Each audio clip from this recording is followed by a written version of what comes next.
What's good, YouTube, man? It's your boy EJ Poops here, back with another video, man. Just about the title. We got a great video for y'all, man. It's my first video back here in a while, so hey, don't, if I'm tripping or anything, just stick with me. But if you don't know, the NBA playoffs is in 2 days from when this video is being recorded. Right now is the 12th of April. We got a playing game going on. I think it's the Bulls and Raptors. I'm pretty sure the Bulls are getting stumped over. Yeah, the Bulls are going to lose this game down by 10 with 10 minutes left. I don't have faith in them, but it's for Bulls fans. Y'all should be a little happy because y'all got a chance, a tiny chance, if y'all do, when y'all do lose this, they don't get your draft pick if it ends up being top 4. The chances of it being top 4 is very, very, very slim. But if it is top 4, we should be happy about that. Now on to the video, man. Just about we're about to predict we're going to give our picks for the first round of the 2023 NBA playoffs, man. It's about time. It's about that time. I'm gonna start off with the East. We're gonna make this video quick as possible. We're gonna start off with the East because that's the easiest one. These are my live picks, y'all. I've thought about these, but I haven't really made a pick. But I'm thinking over with y'all / talking over with y'all and tell y'all how I'm feeling. First matchup, we're going to go with the Celtics and Hawks. The Hawks won their playoff game yesterday. Hey, just want to say I know this video is about the first round of the playoffs, but Miami Heat isn't going anywhere. If I'm the Heat, I'm rebuilding. I'm trading Jimmy, getting rid of that bad contract. Bam's too passive. I don't know if I get rid of Bam. He's still kind of young. I'm going to keep Tyler Hero too.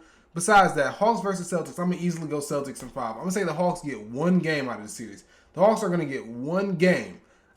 It's going to be interesting to see what the Hawks attempt to do to try to stop Jason Tatum / Jaylen Brown. There's only one. You got DeAndre Hunter. You got DeJounte Murray, 2+ defenders. At 1.2 elite / well, I say Hunter was a good / elite defender at one point. It's going to be a fun series, man. I mean, I think this might be one of them series where there's going to be a lot of blowouts because Atlanta is known to blow big leads, and the Celtics live and die by the 3. One thing I will give Atlanta is that they're not afraid to throw a lob. They're not afraid to take what they can get. I love seeing DeJounte Murray come off that screen and either throw that lob to Capella, Collins, or just pull up for that easy mid-range / floater. Same really goes for Trey. We've seen him take a step back with his 3-point percentage this year, but I do think that this series will be over fairly quick in 5. I don't think that Tatum will have that much of a problem getting off of I don't think Tatum will have that much of a problem getting off of DeAndre Hunter. And same really goes for Jaylen Brown getting off of DeJounte Murray. All it really takes is 1 or 2 screens, and I don't think that Clint Capella will be able to keep up with either of them. I do want to say, though, Onyeka Okongwu showed me a lot. Double O showed me a lot in that first round, that play-in game. He played amazing defense against the Heat, but then again, the Heat has pretty bad offense, so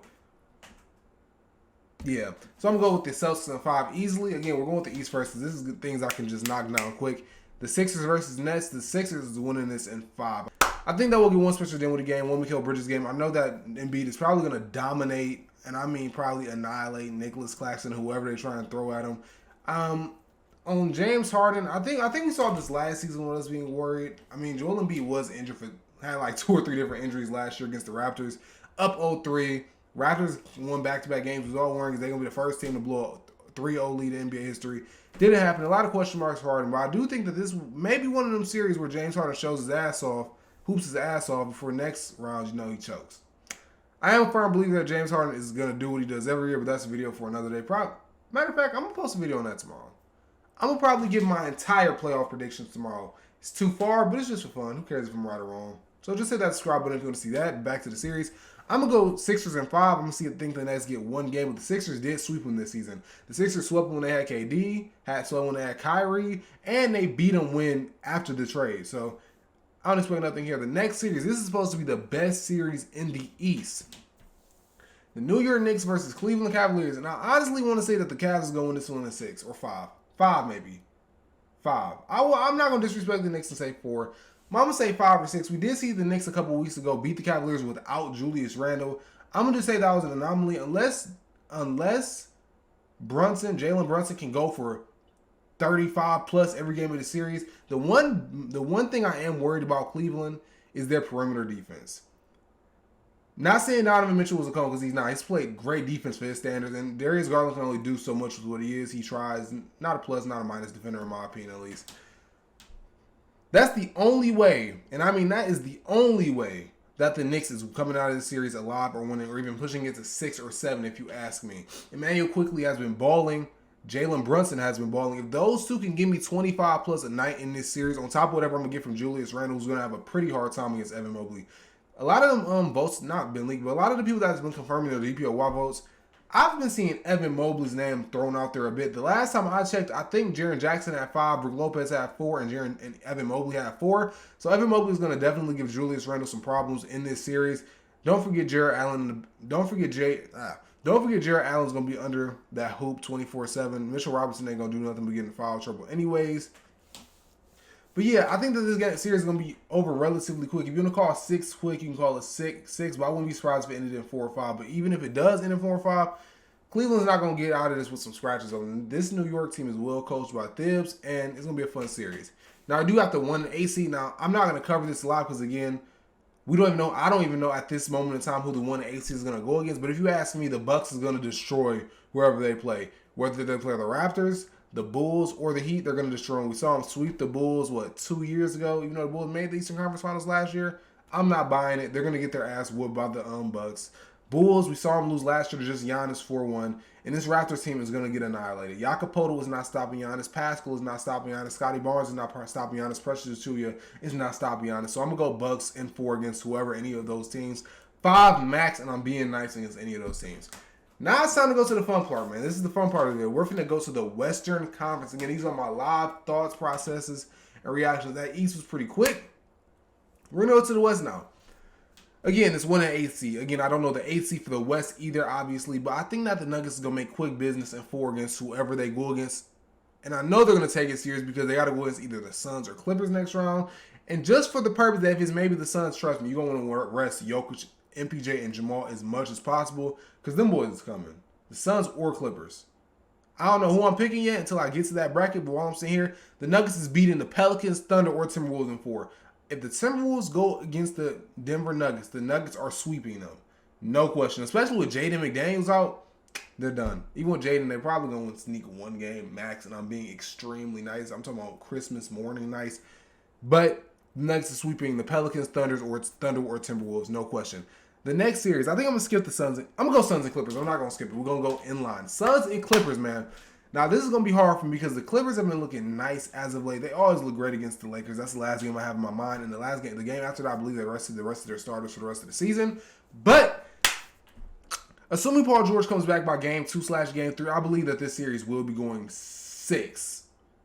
I don't know if it'll be going 7, but 6 won't surprise me. Oh, my God. We're going to see a healthy Kawhi versus KD series for the first time. I don't even know if these two ever have they matched up. Yeah, they have Spurs versus OKC. But since baby Kawhi versus MVP KD, we talking about 10 plus years ago, I believe. So this is about to be an extremely fun series. I do have a lot of questions for the Suns' depth, and I don't really like how the Suns play.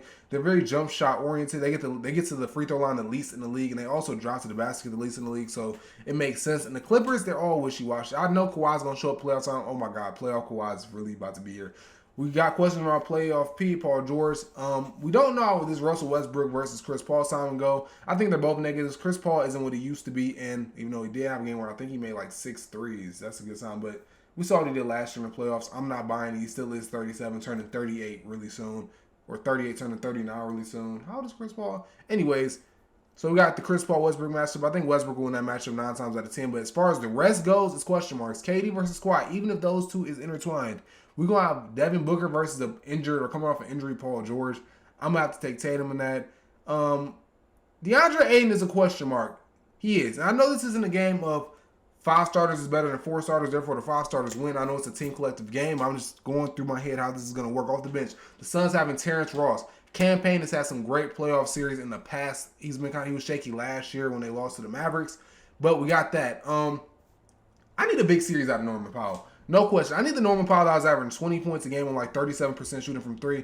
That's Norman Powell I need. I need Mason Plumlee to be the Mason Plumlee was in Charlotte off the bench. Give me them 7 to 8 minutes a game of Mason Plumlee being the best Mason Plumlee possible.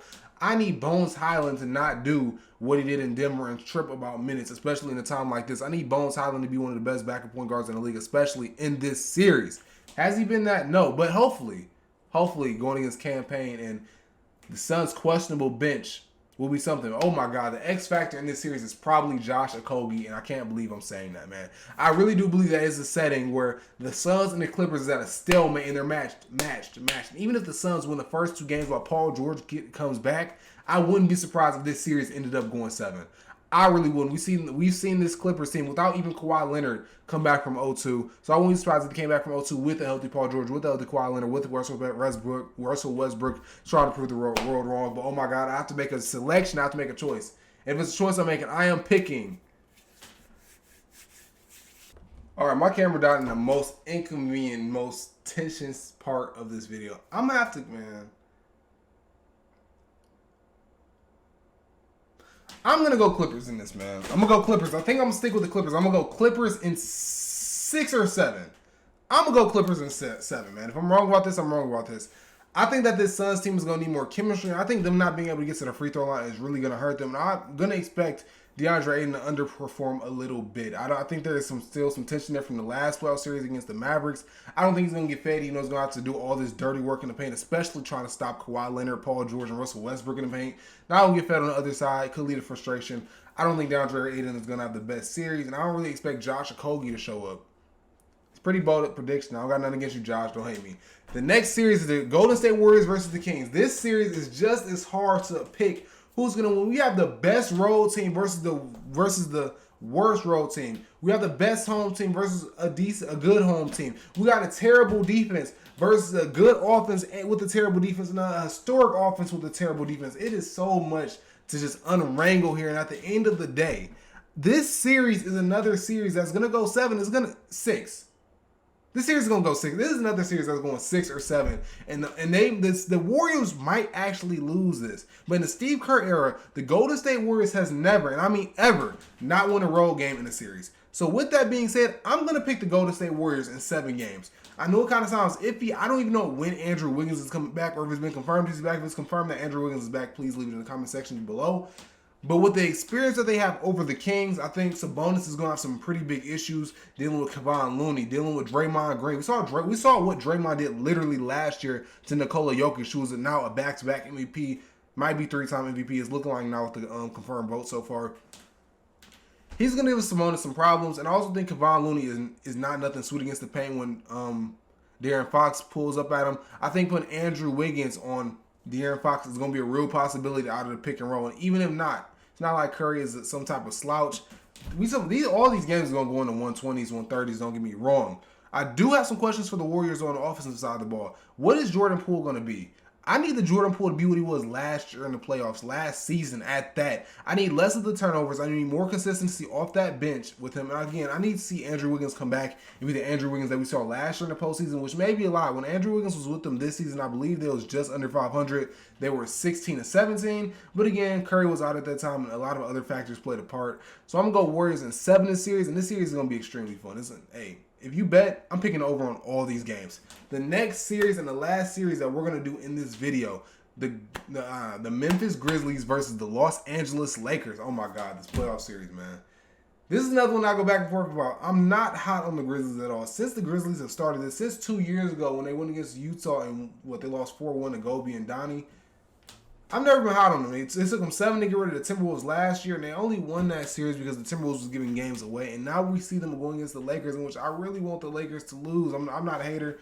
LeBron ain't my GOAT, don't get me wrong, but I don't want the media that comes with the Lakers winning this series. I don't want the media coverage. I want to hear about real basketball. I want to hear about X's and O's. I want to hear about the hottest stars showing out. I want to see a Keegan Murray game where Keegan Murray goes off with the Kings and that headlines over LeBron James argues with Dylan Brooks. That's what I want. I want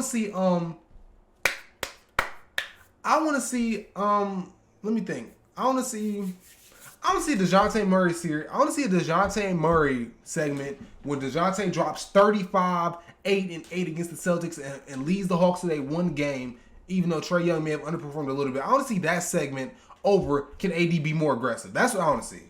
On my timeline, on Twitter, on TV, on Instagram, on TikTok, on even YouTube. That's what I want to see. But I'm sorry, man. I'm not gonna disrespect the Grizzlies like this. I'm not gonna disrespect the Grizzlies like this. I'm not gonna allow all of you to continue to disrespect the Grizzlies like this. Through their ups and downs with Ja being gone, with injury, with Jaren's come up, with Steven Adams still not being back, with Brandon Why do I want to say Brandon Ingram? With Brandon Clark and his injuries, we got Kenny Lofton dropping 42 in the last minute. Y'all are not about to disrespect the Memphis Grizzlies. I'm not a fan of them. They're not winning a series after this, but the Memphis Grizzlies is winning this series in 6. The best defense in the league, historically one of the best defenses of all time, don't quote me on that, when Jaren Jackson is on the floor. The only problem that I have for this team is, can Jaren Jackson stay on the floor? Can Jaren Jackson not get in foul trouble? The Lakers get the most fouls in the league. We've seen what Austin Reeves been doing the last month. We know what LeBron's going to do. We know the fouls that AD's going to draw if he chooses to be aggressive. It's not like D'Lo's not going to put him in the pick and roll, see if he can get any fouls on him. That's the only question mark that I have for this Grizzlies team. If Jaren Jackson Jr. can be the Jaren Jackson Jr. we've seen the last month of the season, dropping 40 points, 36 points, another 40 ball, 45. If that can be the Jaren Jackson I get without the foul trouble, he's going all the way. But his history of foul trouble was so bad, especially in the playoffs. Oh my God. I remember him fouling out of them games against the Timberwolves last year. But with that being said, that's really the only concern I have for the Grizzlies. It's kind of sad. It's kind of sad because I'm not going to lie to you. If Jaren Jackson could stay out of foul trouble and his minutes per game could be over 30, in which surprisingly they're not, due to him being in foul trouble, he can't stay on the floor as long as players like Brook Lopez, Evan Mobley, etc. He probably run away with the DPOY, no question. But like I said, that is the only question mark I have. I'm not that faithful in LeBron's health. I'm not faithful in AD's health. Hopefully nothing happens to them, but I'm not that faithful in it. And even if nothing does happen, I'm not confident in players like Austin Reeves, Dennis Schroeder, D'Lo, or AD being aggressive enough against a tenacious team like this to get it done. That's just me personally. And that's it with this video, man. I love making this. I appreciate it. If you want to see my video tomorrow, hit that subscribe button, man. Give me the 10 likes. You already know. Comment down below your predictions for the first round. I'm going to post tomorrow my entire predictions for the NBA playoffs, maybe. Or I might post something about a certain team if something crazy happens. I'm going to post every single day on this channel throughout the playoffs. So that's it. I love you guys more than I love myself. I got my main channel in the description if you want to see more of me. I got my main channel down there. But I'm out. Peace.